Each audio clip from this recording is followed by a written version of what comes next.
सलामुअलैकुम।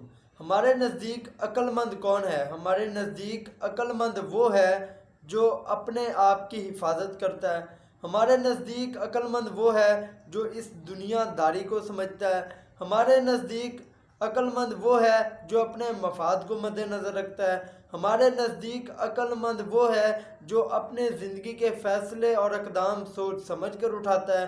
हमारे नज़दीक अक्लमंद वो है जो दूसरों का भी ख्याल रखता है और अपने आप का भी ख्याल रखता है। हमारे नज़दीक अक्लमंद वो है जो अपने वक्त और अपनी सलाहियतों का बेहतरीन तरीके से इस्तेमाल करता है। हमारे नज़दीक अक्लमंद वो है जो अपने वालिदैन और अपने आप से मुल्हिक लोगों की हिफाजत और उनकी कदर करता है।